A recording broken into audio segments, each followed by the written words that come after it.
What's happening in Adventureland? What are we cooking today? A shepherd's sling.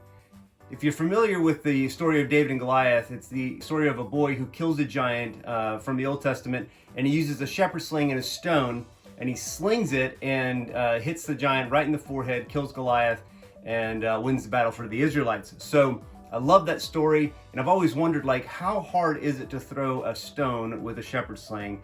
And then more importantly, how do you make one? So there's multiple ways of making a shepherd's sling. Some people make shepherd slings out of different natural materials. I don't have any of those, nor the know-how to weave that material, but I do know how to use leather and paracord. And this is what I use personally when I practice throwing stones with a shepherd sling. It's this setup. It's fantastic. You will be amazed at how far and how fast you can throw these stones. The accuracy part, that takes some practice. But anyhow, these are the things you're gonna need. You're gonna need 2 straps of leather, and I'll give you the measurements on these in a second. And then you're gonna need approximately the span of your hand in paracord doubled over, right? So 2 strands of paracord in this length. All right, so the measurement of the straps of leather is 4 inches long, and then these are a little bit thinner than the ones that I have as far as the width goes. This is roughly 3/4 of an inch. I believe mine are closer to like 7/8 or somewhere in that range, but this should work just fine. It's a very simple process, a couple of knots that I'll show you how to make very easily. One of the things that I used was a cartridge from a .22 shell, right? A bullet. I shot the bullet, got the cartridge, and I used it to punch a hole in the ends of the leather. But if you don't have that, it's very easy to just get a drill and make these holes, right? So I'm gonna use a 15 64 or 15/64 odd measurement. 1/4 inch should work just fine. Okay, you're gonna get yourself a little block of wood or something, and you'll drill the holes. You don't want to get the hole too close to the edges, so try to get somewhere in that area.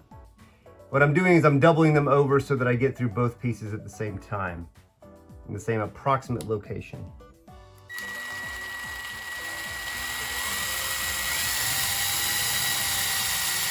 You can go slow here, right? You don't have to do this super fast. You don't want to tear the leather. You just want to drill through it slowly. All right, I'm in the wood. There you have it. We'll go to the other side. Make our mark.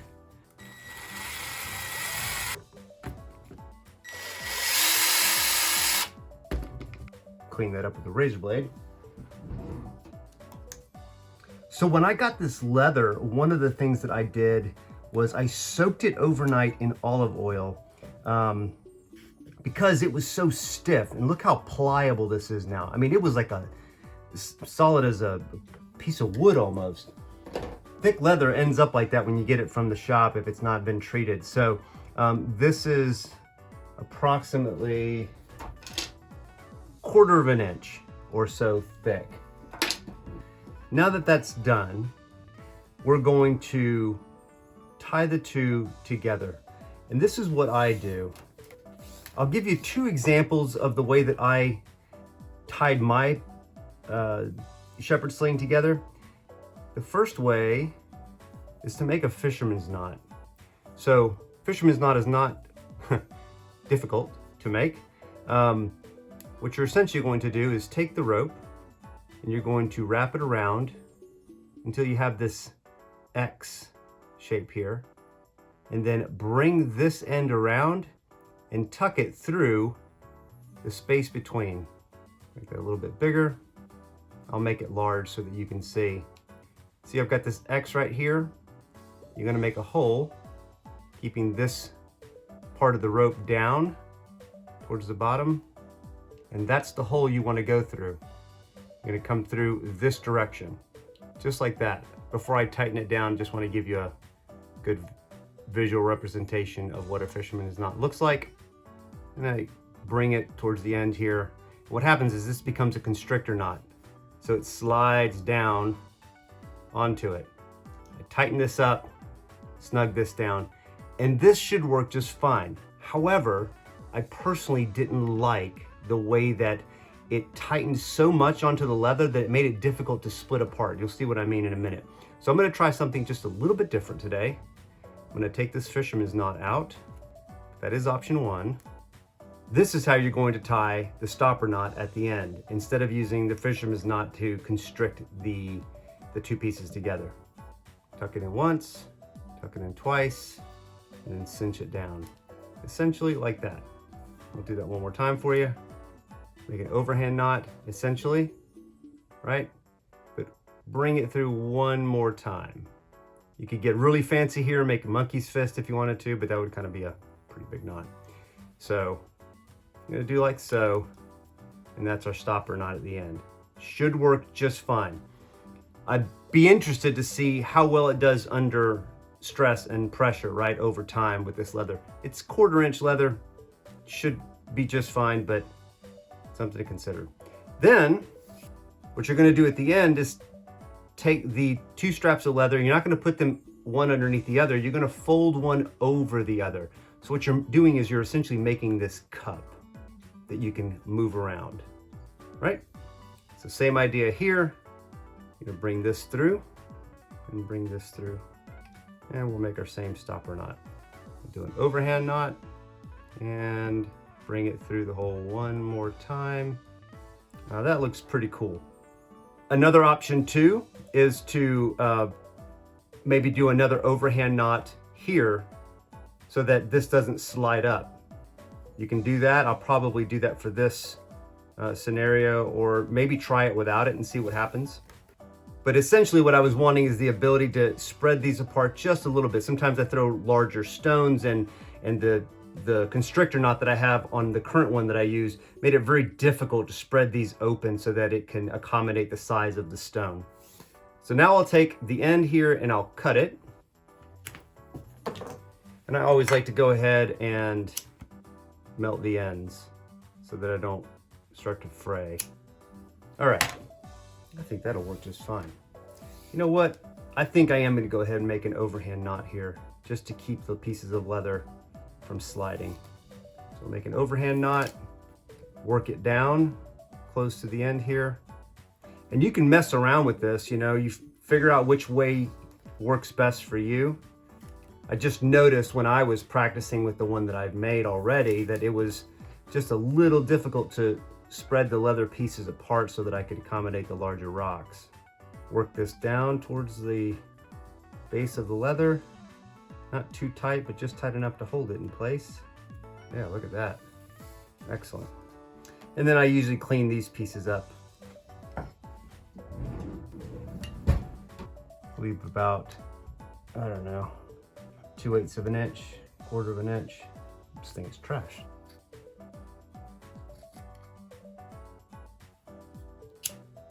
Get this nice and hot and let it melt against the knot. That is super close, but I want it against the knot. When you're using this to throw, every once in a while, check your knots, make sure nothing's come apart. All right, now how do we make the end knots? Let me show you what that looks like. So the measurement that I've seen online is essentially from thumb to shoulder. Hopefully you can see, I think you can in the camera view, but essentially, just in case. So that is the first knot that you'll want to make. And so this is what I generally do. I kind of take my measurement here, right, put this back on my shoulder. This will take some time to adjust, but somewhere in this vicinity, okay, that's where I want the end of the loop to roughly be. It doesn't have to be exact, but somewhere in this area. So I'm just gonna make an overhand loop. And you want to make the hole roughly the size of your middle finger. This is how I use it. Some people use their index finger as the finger that holds the loop. I used my middle finger. So somewhere in that area, okay? Let's take a look at that measurement again, just to make sure it's not too short. Yeah, it's just a smidge longer. I'm okay with that. You can adjust these at will. All right. Now, here's what I'm gonna do. I'm not actually going to cut this, and the reason for that is because I'm giving this to a friend and it's for his son. So I need to make the measurement against his son's arm, not mine, right?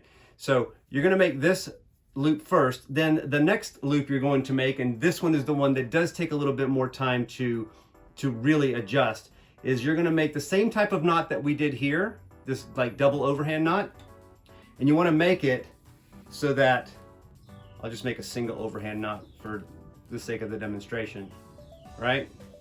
You would cut this piece off, obviously, as well as this piece. And quick note, you can cut this piece off, but maybe leave a little bit, say 3 inches or so, because when you whip this, and if you whip it correctly, it will actually crack like a whip, believe it or not. So it'll save the end of your rope if you leave just a little bit on there. That way you can trim it off as it starts to fray.